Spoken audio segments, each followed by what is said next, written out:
Alright, should we do a different one? Oh yeah, I missed you. I love you. Okay.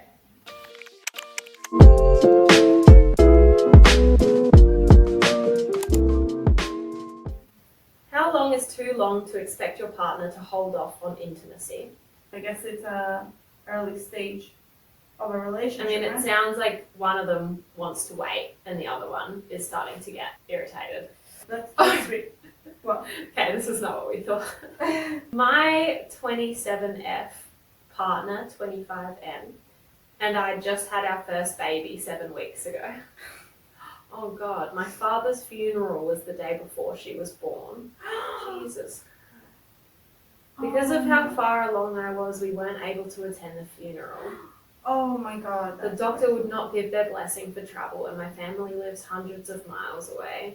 Yeah, well, Oh, awful. that is hard because it's something So so hard. traumatic, and you don't even get some sort of not closure. I don't know if closure is the right word, but like You don't going get to like a say funeral goodbye. is important Yeah. to say sort of goodbye. We do it to for a your loved reason. ones. Yeah. Mm. Oh, this is so hard. And then going through probably one of the most physically demanding things ever, giving birth. And then immediately Right, after, you child have a and newborn baby to look after. Like, she has no time to process. Yeah, and to grieve. I'm gonna say already, you should divorce him. You should have as much time as you need. You need to leave him because this is a piece of shit. Sorry. Right. Ever since we hit the 6-week mark. 6 weeks, just to be clear, is a little over a month. Put it like, Sort of emphasize. yeah, 6 weeks. Exact 6 is such a big number. It's like a little over a No, month. it's not. A month and a half. A 6-week-old baby, you know, is like a teeny tiny That's a yeah. little thing. Between grieving for my dad and caring for a newborn, I haven't felt in the mood at all. And recovering from birth.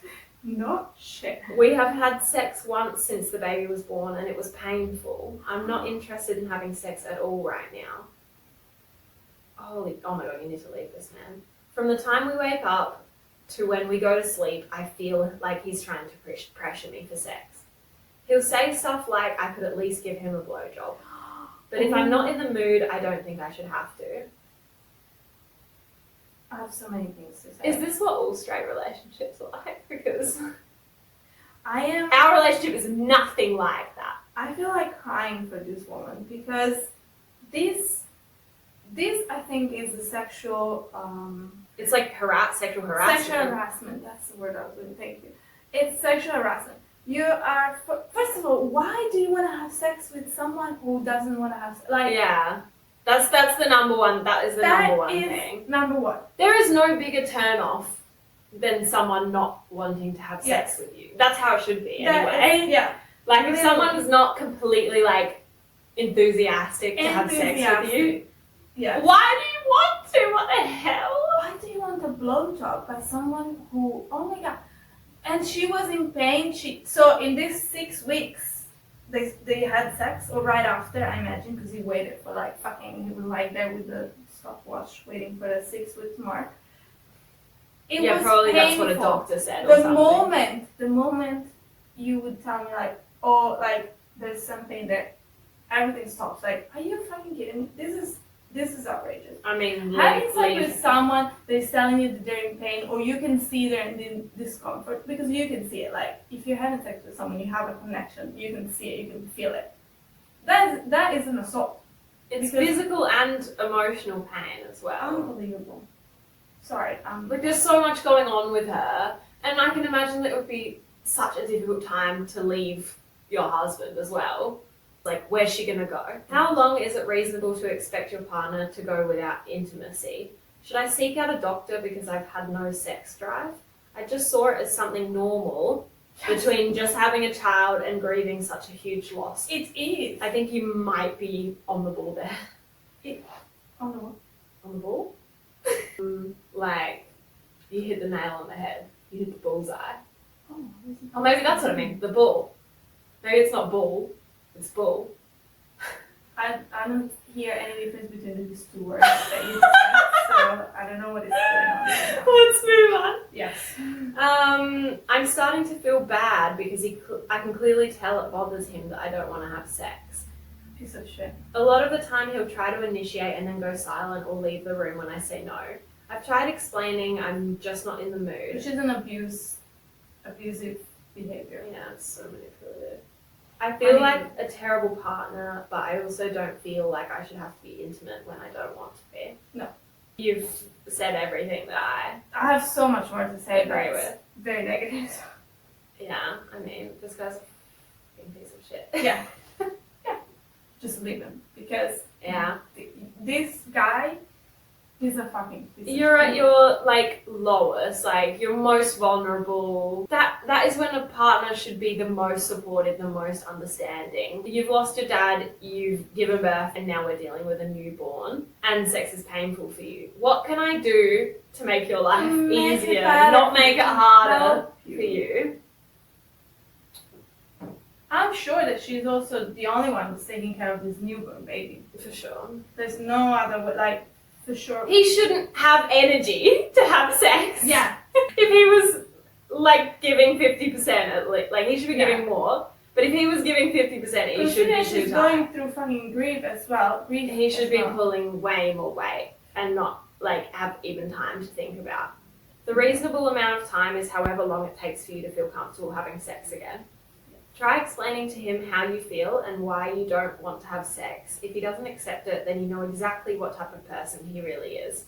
I think we already know, but if you really need to get Whatever you relief, wanna call it. you can just do that by yourself if that's need. As a dad who's been in the shoes of your partner, the correct answer is as long as it takes for you to want it again. You're healing and grieving.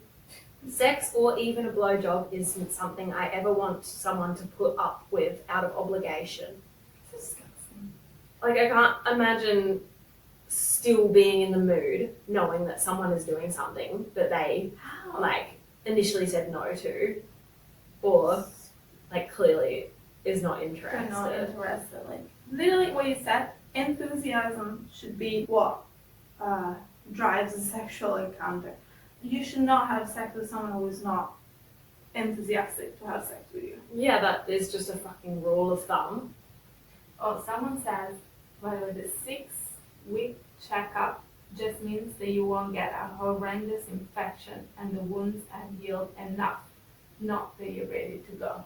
A doctor cannot tell someone whether they're, like, physically and mentally ready to have sex again. Like, that, it's not a medical, like, diagnostic thing. If you lost someone really close to you, I don't think I would even bring up the topic for No.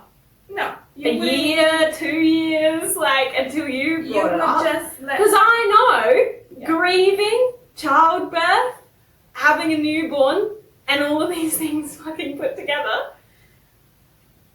is going to take some time to get over. Like, it's going to take a lot of time. Like, you're not in your right headspace. You're not physically well. Even if it was just the grief, like, that can still impact Even if you. it's just a grief, exactly. Yeah, physically, mentally, emotionally. And sex is a thing that requires all of those things to be, like, I think, in working condition, you know? Like, you want to feel good in all ways to be in the mood for sex. It's just mind-blowing to me. It's a crazy story to me. I mean, to me. I think to everybody. This I hope is to just everybody. Insane. Should we quickly check if your phone's still I was filming? gonna say the same. And it is not.